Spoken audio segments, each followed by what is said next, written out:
You ask Tiger to solve. This deals with linear equations with one unknown. The final result is m equals -2/3. Let's solve it step by step. Simplify the expression. Simplify the fraction.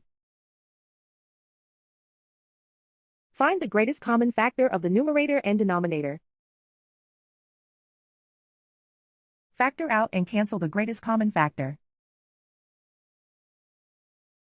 Group all constants on the right side of the equation. Subtract 1/3 from both sides.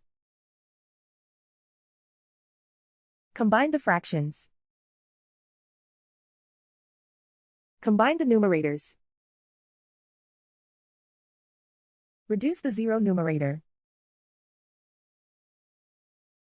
Simplify the arithmetic.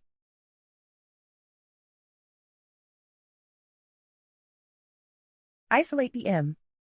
Multiply both sides by inverse fraction 2/1. Group like terms. Multiply the coefficients. Simplify the fraction. Multiply the fractions. Simplify the arithmetic. And so the final result is m equals -2/3.